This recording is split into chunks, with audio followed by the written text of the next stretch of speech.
Will Joyride, the latest female-led raunchy comedy, be the next Girls Trip or Bridesmaids? Or will these girls trip over their feet on the way to the box office? What's up, my dude? Your friendly neighborhood Tony here, and I saw an early screening of Joyride, and I want to let you know whether or not this is a movie that you should spend your time and money seeing in theaters. If that kind of thing sounds cool to you and you want to keep up to speed on all the new movies coming out in theaters and at home, make sure you subscribe. So as I do with all my reviews, I'm going to give you a little bit of information about the movie itself, who's making it, what the plot summary is, that kind of thing. Then we'll go into the pros and cons. And finally, I'll let you know who I think this movie is for, if anyone. Joyride feels like a bit of a conundrum. It's got a great team behind it, but I feel like not a lot of people are aware of this movie. It's being produced by Seth Rogen and his team, and it's being directed by Adele Lim, who might be new at directing, but she's a great writer. She wrote Crazy Rich Asians for one. So this definitely feels like the type of movie that she could do a really good job with. But does she? Well, that's what we're here to find out. As far as the plot summary is concerned, Joyride follows a group of 4 Asian American friends as they bond and discover what it means to truly love yourself while they travel to Asia in search of one of their birth mothers. Shout out to IMDb for that plot summary. The movie stars a few young Asian actresses that you might be familiar with. One, for example, is Stephanie Sue, who was recently nominated for an Oscar in her role in Everything Everywhere All at Once. And honestly, she might have deserved the win. I don't know. You've also got Ashley Park, who is kind of the lead in this movie, as well as Sherry Cola and Sabrina Wu. And I feel like the problem that this movie is going to run into at the box office is that unfortunately a lot of people will not give it a chance just because it stars a group of people that might be different than yourself, which to me is a ridiculous excuse for not seeing a movie. I mean, we all love superhero movies and spy movies, but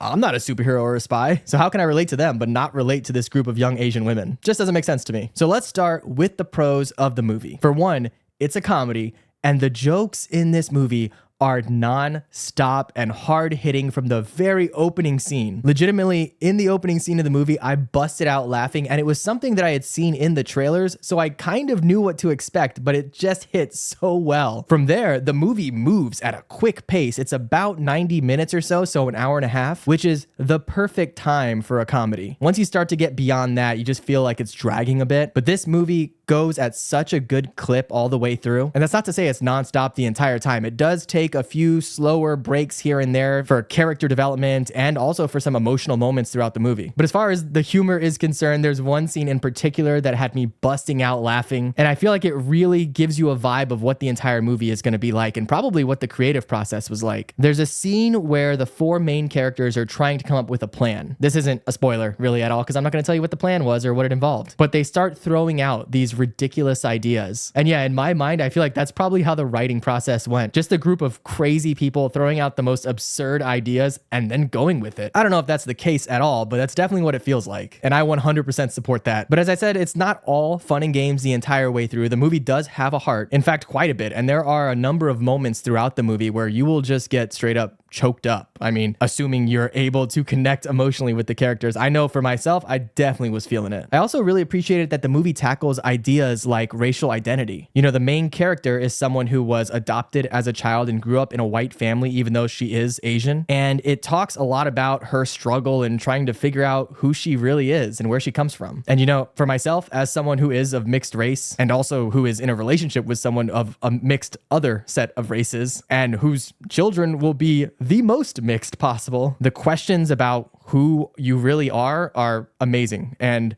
really appreciated. And I just love the way they address that in the movie. Also, this is a cast of 4 characters that spend most, if not all of the entire movie together. And their chemistry is so fantastic. It really feels like the 4 of them are best friends. And I don't know if they were going into the movie, but coming out of it, I would like to imagine so. Also, they all have very distinct personalities. Not to say that they're all caricatures per se, but I feel like there's something to connect with each and every person. That said, I did have, a couple of little cons here and there. But before we get into that, this video is sponsored by you. Now, you're probably wondering, how in the world am I sponsoring this video? Well, by just watching it. Every time you watch one of my videos, it helps out the channel tremendously. If you want to take it a step further, of course, make sure you leave a comment down below. Just let me know your thoughts on the review or the movie if you've seen it. And if you don't have anything to share there, just click the little like button down below the video. That in and of itself makes a massive difference. Of course, if you want to take it a step further, there are a couple things you can do. One is use my Amazon affiliate link in the description box below. Real simple, if you plan on buying anything on Amazon today, if you go through that link, it doesn't cost you anything extra and it just gives me a little kickback. Otherwise, if you want to join the channel as a member, there's a link below in the description box. Basically, if you want to support me financially, you can throw me a couple bucks a month and it gives you a little more access to me directly. So if you do, I appreciate it. But for now, let's get back to the video. That said, I did have, a couple of little cons here and there. One is kind of something that's up to your own personal preferences, and that is that the movie is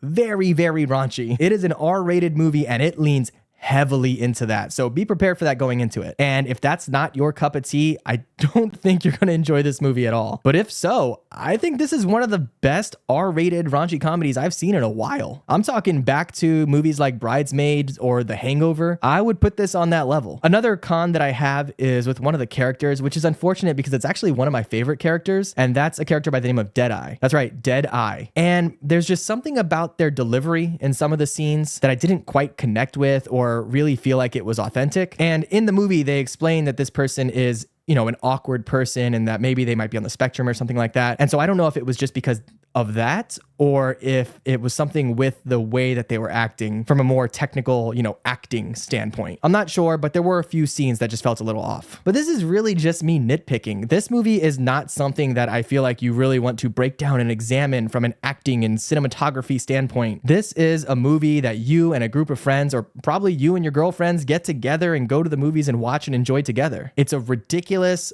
over-the-top, crazy, raunchy, absurd fun time with a fair bit of heart in it. And if you're able to open yourself up to other people's perspectives and life stories, then I think this is something pretty much anyone can enjoy. So I absolutely recommend Joyride. It was a joyride to watch in theaters, and I recommend you do the same. But of course, these are just my thoughts, my opinions. Let me know what you think in the comments below. If you've seen the movie, did you like it as much as I did? If not, what problems did you have with it? I'd love to hear your thoughts. And of course, if you want to stay up to speed on all the new big movies coming out in theaters and at home, make sure you subscribe. All right, I'll catch you in the next one. Be good.